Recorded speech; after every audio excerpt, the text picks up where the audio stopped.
Meet Reed Lance Rosenthal, rancher, #1 best-selling, award-winning author, and unabashedly, unapologetically on the right side of the outstanding issues of our generation. But don't try to fence him in. Sometimes his positions will surprise you, because Reed is definitely his own man, with his own opinions. You might love him, you might hate him, but you won't be able to stop listening. Step over to the right side with Reed. Howdy, listeners and viewers around the globe. We'll do it in reverse order today. Around the globe, the Gulf to the 51st state, and around these United States. Happy 4th of July. And I hope you have a great one with your family, your friends, the hot dogs, the hamburgers, the fishing, the camping, whatever you plan to do. But remember, it's a lot more than just, a day off from work. And this show is going to acquaint you with the history of the Declaration of Independence, which I think you'll find fascinating. This was not an easy road to hoe to get that written, to get it approved, and to get it signed. And there's kind of, as you'll hear, the rest of the story on its signing. But first, I'm going to give you just a little ranch stuff, and I'm going to give you a founder's quote, which I think is really apropos for the days and times that we're in and this July 4th. And we'll have some pictures posted of the hay operations out here, which are kind of dicey, as you'll hear in the ranch story. And the hay operations are always dicey. Anybody who tells you they're smooth, I got a bridge for you in Arizona. How's that? Across a dry arroyo.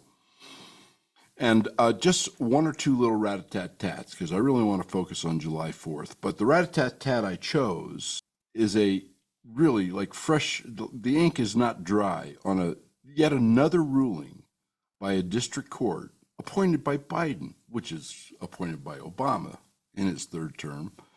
And it's really remarkable, particularly after the Supreme Court cases I brought you in the last show saying the district courts are limited in their scope, their power, and their jurisdiction. It's kind of like F you to the Supreme Court and to the Constitution and, whatever.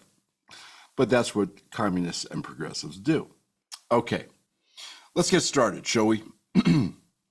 First of all, the ranch story. So we've been dodging weather. And so far, I'm knocking on wood, every bale of hay we have put up has not had a drop of rain. Now, supposedly there's rain coming. There was supposedly rain coming in last night. We lucked out. And there's rain coming in later today. And we got balers going hither, yither, and yon. And we had to kind of pull off yesterday, which really kind of ticked me off, because the hay is so thick that it wasn't completely dried. Now, a little moisture in the bale is great, but too much moisture, and eventually you're going to have rot, you're going to have dust, you're going to have potential mold. The bale will be ruined, and under the worst conditions, if you bale it really wet, you can have spontaneous combustion. And there's all sorts of stories out there on the net about that. Haystacks just going, poof. Oh, well, sorry, cows. So anyway, we've been running around with our hay folks, and I was up at 6 this morning. This is about, 7:30-ish, 7 o'clock, out checking windrows, turning them over, checking moisture, and we have a plan for the day, and we'll see if we can beat the rain, or maybe we'll luck out and there'll be no rain. I'll keep you posted in the next show as how this drama plays out. And the moral of the story, and by the way, the producers, I had a lot of great comments on the pictures that they inserted in the last show. We'll have some more haying ranch pictures for you here as I talk about the ranch story, so hopefully you enjoy them. And then we're going to go into the July 4th, which is really an excerpt from a previous show I did. So you'll be looking at my ugly maw without my mouth moving, and you can hear that story. And then I will come back on and bid you adieu and thank you for listening. All right, so you got kind of a feel for the ranch story, but it doesn't really impart the bedlam or the angst in trying to get hay up, keep your customers happy, with perfect bales. I mean, we're kind of known for our perfect horse hay, and there's a lot of people that come to us, I mean, a lot, not a little, that say, you know, we bought X amount of bales from you last year, and we didn't have quite enough, so we bought some from neighbor John, and our horses won't touch neighbor John's until yours are done. I like hearing that. And that's how you build a reputation. That's why we have repeat clients, and that's why we are primarily sold out to a significant degree even before bales are baled. So the moral of this story is, in the face of ever-changing conditions, gee, does that resemble the planet Earth right now? You know, have your plan, but be ready to change it and have a new plan. Adopt, improvise, overcome, and then go like hell. That's the moral of this story. All right, a founder's quote. This is a good one, and I think it's particularly apropos, as I gear up my phone here, excuse me. I think it's particularly apropos for this particular July 4th and this particular moment in history, both globally and the United States. I want you to really think about these words. And this was from James Madison. Liberty and order will never be perfectly safe until a trespass on the constitutional provisions for either shall be felt with the same keenness that resents an invasion of our dearest rights, until every citizen shall be an Argus to a spy, and an Aegeon to avenge the unhallowed deed. Yeah, I second that emotion. Spot it, fight it, and avenge it. I agree, 100%. Go James Madison, go the founders. And now for our one little rat-a-tat. Oh, actually I have two. The first is economic. The ADP, which is the private jobs report, came out yesterday, and it came out at negative 33,000 jobs for the month. That's the first negative in a long time, skipping the COVID conjure and treasonous stuff. That's not good. It was particularly not good because they projected 99,000 positive. That's 120,000 job swing. Does that kind of tell you something, folks? Another canary in the economic coal mine? You bet it does. The jobs reports itself, non-farm payroll, is coming out this morning. It's not out quite yet. Pay attention to that. See if it's up, down, even, or whatever, because the two of them together will give you some type of trend and give you some type of warning. Now, we come to our judge. Yes, this is great. Let me pull this up because this is unbelievable. Okay, so we come to our judge, and RFK is trying to completely restructure HHS, right? He's already done a bunch of great things. I mean, he's doing a hell of a job. And as part of the restructuring, he's going to consolidate 28 divisions into 15 and bye-bye 10,000 over-bloated employees. Now, everybody would think that, you know, somebody who's American, Constitution, worried about the deficit, expenditures, size of government, efficiency, fraud, waste, abuse, you think they would cheer this? No. No, the Democrats, as their plan to slow down Trump, to create an economic catastrophe for you, me, and America, they sued saying that RFK, I want you to think about this, that RFK, as the head of HHS, an executive agency appointed by the president, the chief executive, you know, Articles 1, 2, and 3 in the Constitution, minor point, does not have the power to control its own staff and organization. Yes, that's correct.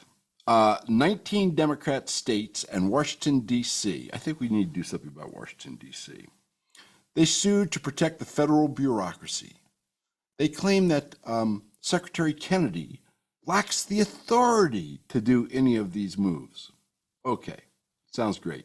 And the judge's name was Du Bois, D-U, capital B, O-S-E, appointed by Biden, i.e. Obama, third term.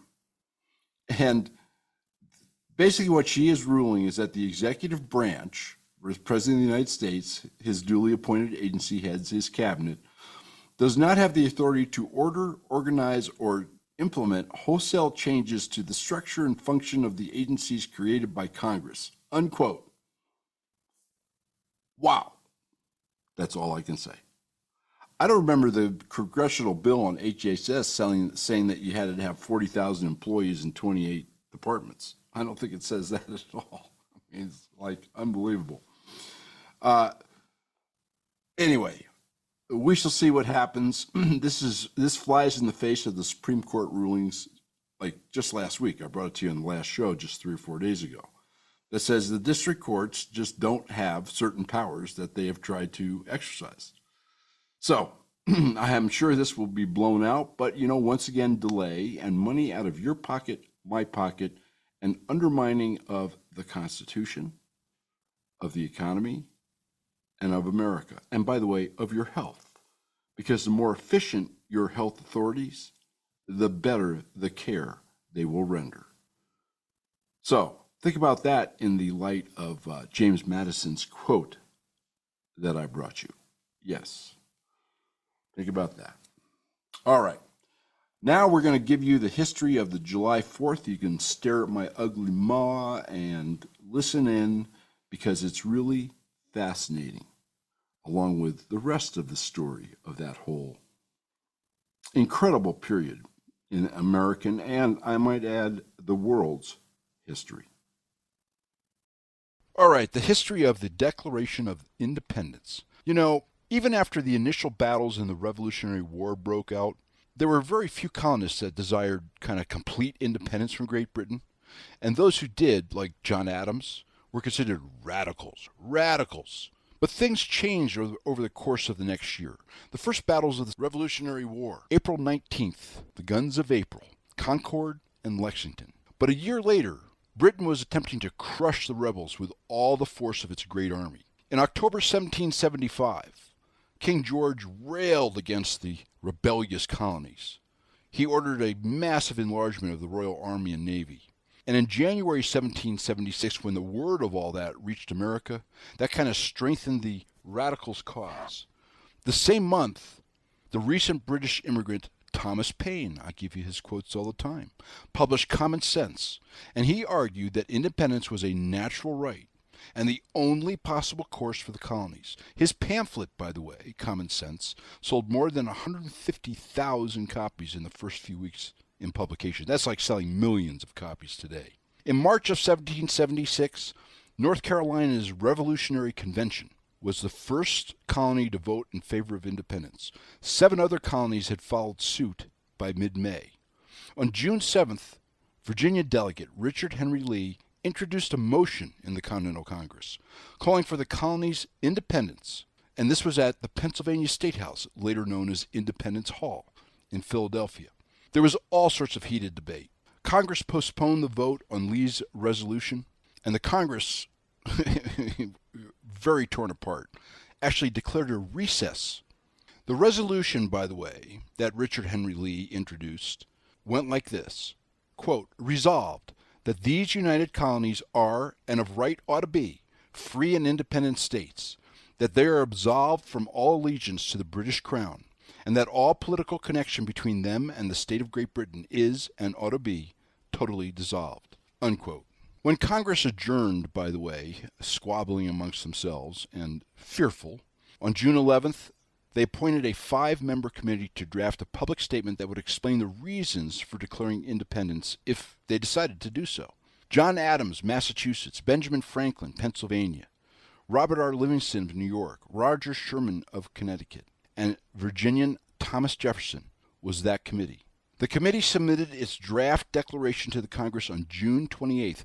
That's that famous painting, by the way. That's John Trumbull's famous painting that now hangs in the Capitol Building Rotunda in Washington, D.C. I'm sure you've seen it. Congress debated Lee's resolution on Monday, July 1, 1776. 9 colonies were prepared to vote in favor. The South Carolina and Pennsylvania delegations, however, remained opposed, and the 2 Delaware delegates were deadlocked, 1 for, 1 against. Gee, how American. The New York delegates were unable to vote at all, since their instructions permitted them only to pursue reconciliation with the king. But on July 2nd, Caesar Rodney rode into Philadelphia from Dover, Delaware, bringing a tie-breaking vote for Delaware in favor of independence. South Carolina immediately shifted its position in favor. The Pennsylvania opponents chose to, shall we say, temper or stay away from their dissent. And when the vote was called on July 2nd, Lee's resolution passed by a vote of 12-0, with New York abstaining. By the way, that same day, as a little historical side note, July 2nd, British troops under Admiral William Howe landed at Staten Island, preparing for a big battle with Washington's fledgling army. Then, of course, the Congress, being Americans, began debating the Declaration. Editorial revisions, but leaving mostly untouched the soaring rhetoric of Jefferson, who had done 99% of the drafting with some editing by both Ben Franklin and John Adams. On July 4th, the final draft of the Declaration of Independence as we know it was approved. But then we have the rest of the story. On July 9th, New York reversed its earlier instructions to delegates, and they joined the colonies in approving the Declaration of Independence. The colonies were now unanimous, 13 colonies, all in favor of breaking away from Britain. On July 19th, Congress ordered an official copy of the Declaration to be engrossed, written out in large handwriting on parchment for the delegates to sign. On August 2nd, 1776, not July 4th, folks, August 2nd, the Declaration of Independence was signed. And the mood in the room was not jubilant. Everybody was aware of the magnitude of what they were undertaking. This fledgling set of colonies in a wilderness, taking on the greatest empire on the planet Earth. And they knew that this would be considered an act of high treason against the British Crown that could cost every man his life. And indeed, of the 57 signers, more than 2/3 died at some point during the Revolution or saw their families or plantations destroyed. I've brought you those stories on previous July 4th. I may bring it to you again. Recalling that day many years later, Pennsylvania's Benjamin Rush, a delegate, he kind of wrote of the, quote, pensive and awful silence which pervaded the House when we were called up, one after another, to the table of the President of Congress, which was John Hancock, to sign, quote, what was believed by many at that time to be our own death warrants. This is also when all these incredibly courageous men pledged to their country, their new fledgling infant embryonic country, and to themselves, their faith, their families, their fortune, and their sacred honor. But the rest of the story, folks, is that the Declaration of Independence was not signed on July 4th. It was signed on August 2nd. And in fact, 7 members of the Continental Congress signed thereafter. And thank you, founders, from one American to all of you from so long ago, for having the vision and the foresight and the inspiration to found this great country of ours. And in the future, folks, remember the preamble that Jefferson wrote to this incredible document, one of the 3 corners of the American Republic. No, not a democracy, a representative republic. The Constitution, the Bill of Rights, and the Declaration of Independence. Quote, we hold these truths to be self-evident, that all men are created equal, that they are endowed by their Creator with certain inalienable rights, that among these are life, liberty, and the pursuit of happiness, that to secure these rights, governments are instituted among men, deriving their just powers from the consent of the governed, unquote. Keep that in mind as you listen to today's show. We need to exercise those voices. You need to stand up. We need to stand up. It is our turn, our time, to preserve liberty. All right, I hope you enjoyed that, folks. Made you think a little bit, particularly in the context of the quote I brought you from James Madison at the front of the show. You have a great July 4th, a happy, a safe one, and remember, there's a lot more to July 4th than a hot dog, a hamburger, or a day off. And thanks to the founders. Brave men with a vision that it's up to us to keep. This is Reed Lance Rosenthal on the Right Side Radio and the Cowboys Take. You keep the wind at your back. We'll talk to you in a few days. Please remember, if you've missed any shows, just click on Show Archive and you'll find all of his shows. We look forward to seeing you here again next week for another episode of Reed Lance Rosenthal on the Right Side.